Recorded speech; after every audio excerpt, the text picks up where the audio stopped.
Bonjour, and welcome Hunter Initiates to the Hunter's Guide to the Paranormal. I'm Cara Blockwood, your assigned paranormal professor. Today's training exercise will prepare you for what you will encounter out in the field.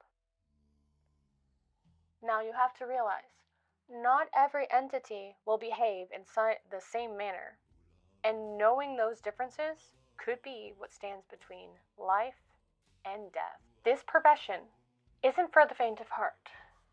So if at any time you find your stomach roiling in your gut, you want to crawl out of your skin or hide under your bed, simply make your way to the exit and go cuddle your favorite crucifix, for this definitely isn't the place for you.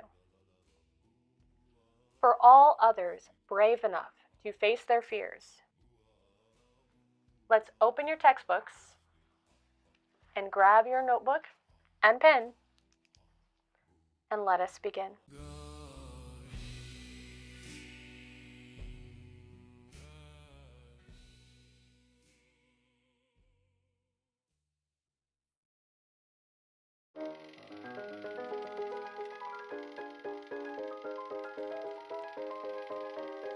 Chapter 2, Section 2.1. Revenant. What are they? According to ancient folklore, a revenant is a corpse that has been revived from the dead to haunt those that are still living. Its origins span across many regions and religions, including Old Irish, Celtic, and Norse mythology. The word revenant itself comes from the French, originally created from the verb revenir, to return. It is quite common for individuals to use the term revenant interchangeably for undead or ghost. The disarticulated, the abomination, the crawling, so many names are given for an entity that you'll regret meeting it. In folklore, it mentions a revenant is possibly a spirit of a person who has failed to find peace or contentment. Therefore, it still remains in the world without true purpose. The only purpose is to terrorize humans. There have been reports of archaeologists finding graves of the revenant throughout Europe, characterized by bodies presented with precautions to keep them from rising and causing mischief for those who are still living. Some examples include stones placed over the legs, stones in the jaw so they couldn't speak, body parts removed, or bodies lodged with bricks. Doesn't sound like a fun time to me, but you gotta do what you gotta do to protect yourself. The oldest known such graves were found to be as old as 4,000 BP, from the Bronze Age.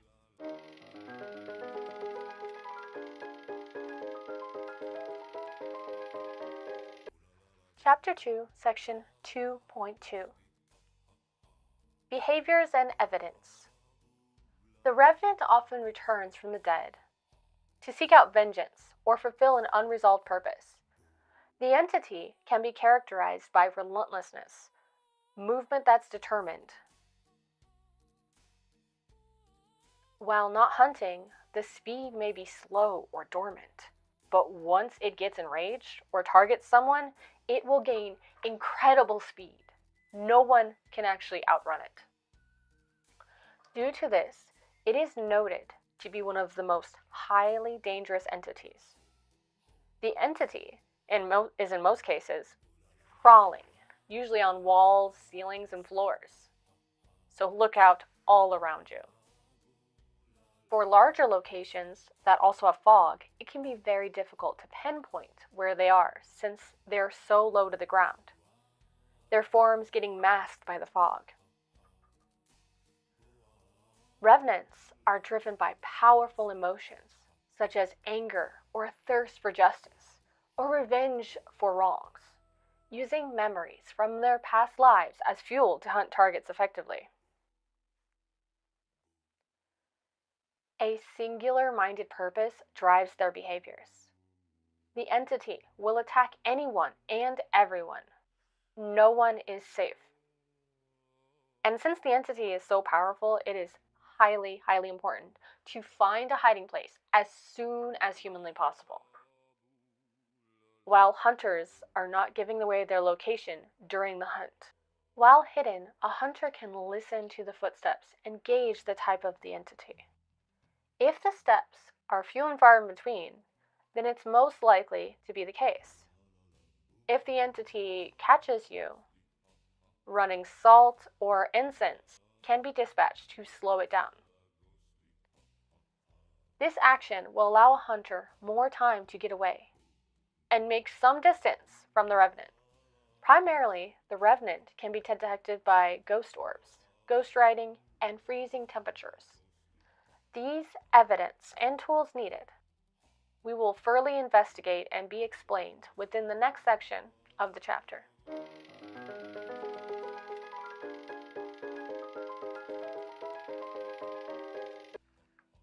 Chapter 2, Section 2.3 Tools of the Hunt. For the first evidence of ghost orbs, a hunter will need a video camera with night vision due to them not being able to see with the naked eye. Ghost orbs will spawn in the ghost's favorite room. They will appear as small orbs that glide across the screen, usually one at a time, and they may also appear on CCTV footage, depending on the location. So don't ever rule out the footage. Always check any sort of tools that you possibly can. Now, the next evidence of ghost writing can be tracked by using a notebook or a ghost writing book. The hunter must place the book open and on a surface for the ghost to interact with it. And if the book is closed, no detections can be made. If the entity is capable, the book will rise frantically. Scribbling will be seen. And the entity might also throw the book. I'm sorry, book. If it doesn't have the evidence or if it's trying to hide the evidence.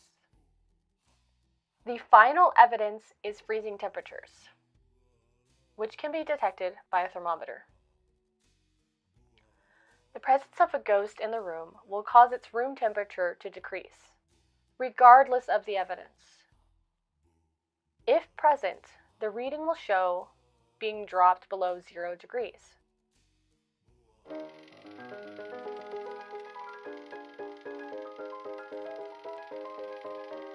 Now that we've covered how this entity behaves, allow me to share with you, aspiring hunters, a story from the past. A story of caution to all those who have ventured out after. Now, Dorothy Anna, age 22, was another initiate, very free-spirited, but worked hard at her hunter's position. She sported curly black hair and was very short, at only 4'11" tall. And due to this, other hunters always cherished and tried to protect her more than any others. She also possessed a very sweet and kind demeanor. Many a hunter wondered on why she chose to be in the field of hunting, especially since she could be found roaming and picking flowers or humming melodies to herself.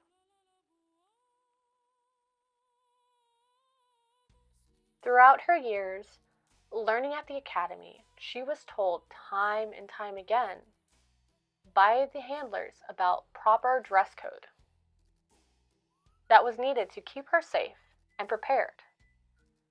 But she repeatedly ignored it, so she could wear her bright red glitter heels. Now, Dorothy believed they were lucky, and the sole reason she passed all of her classes and was able to graduate was because of those shoes.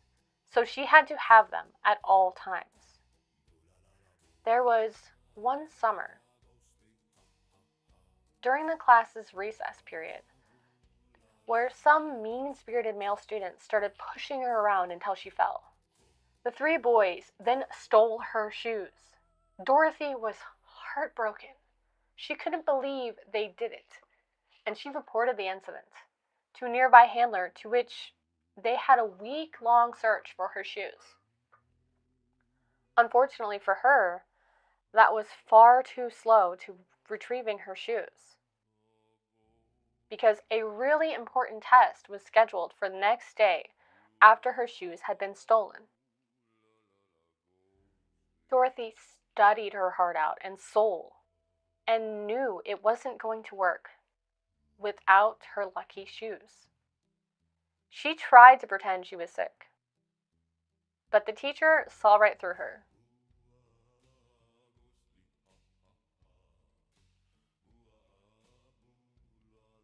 The day of the test arrived. Dorothy, near tears, shuffled slowly to her desk and began to do the test.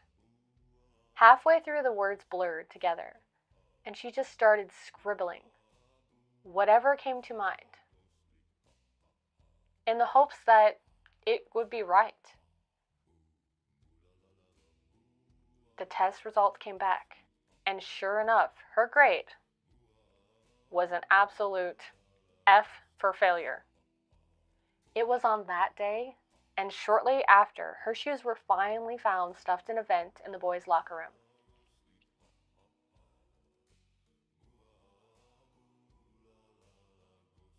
And that day, she had proven her lucky shoes were vital. No one bothered her about the bright red shoes after that.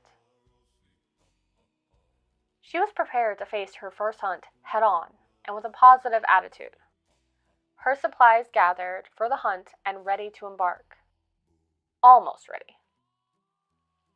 This hunt was no exception to wearing her red heels. The time was 10 p.m. on Hallows Eve. She arrived at the single-family home in Kansas, where there was possible evidence of a Revenant entity in the vicinity, particularly in the basement of the establishment.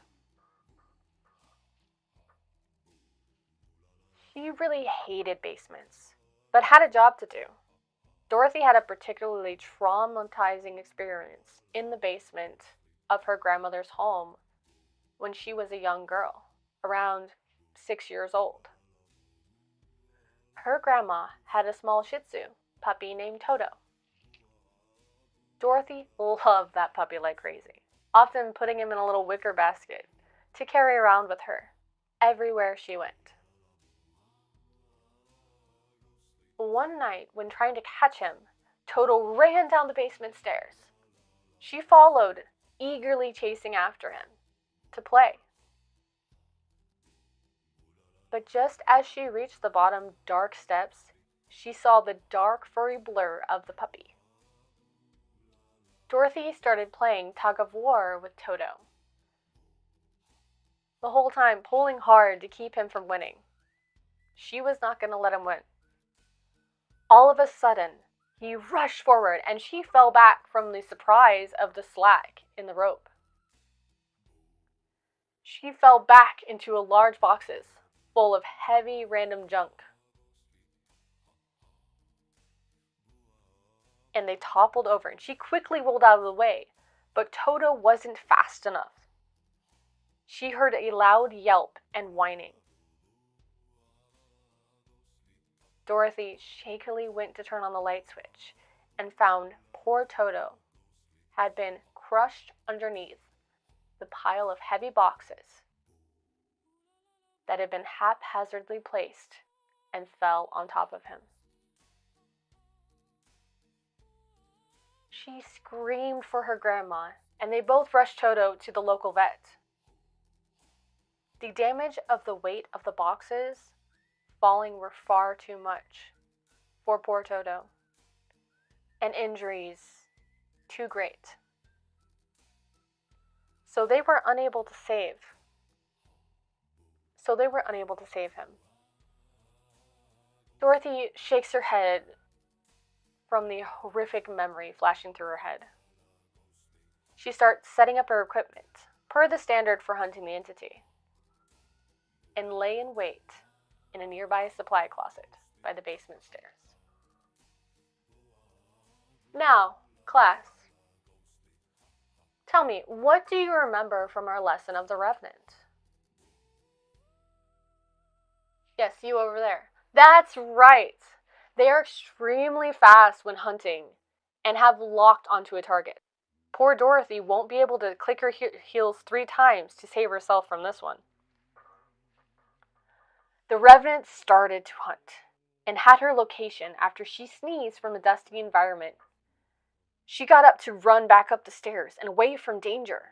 Unfortunately, her lucky, bright red glitter heels got caught on the edge of a stair, tripping her to where she got caught up by this speedy entity and pulled back down to the basement to never be seen again. Some hunters say that they could still hear the echoes of her screams. The moral of the story is make sure you always have the proper equipment and uniform. It's meant for safety and to protect hunters. The positive part of her incident is that now both Dorothy and Toto can be together once again.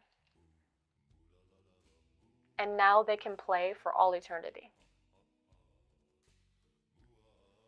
Her incident can be found in the Hall of Records honoring those we've lost. Hers has her shiny red shoes displayed and a photo of her beloved Toto next to her. Be sure to check it out after class if you are interested in honoring her life.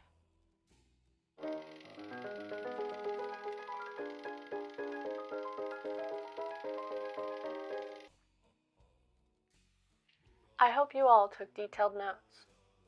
There won't be a pop quiz, no pass and go, and no collecting 2 million. Because after this course is completed, you will be thrust out into the field where this knowledge will be directly applied. And if you don't apply it correctly, it could mean your death. Any questions or concerns, please place in the comments. And remember, hunters, you are all that stands between safety and danger when it comes to the paranormal. Now, until class is in session again, stay safe, protect the innocent, trust your instincts, and remember, the hunt is never done. Happy hunting!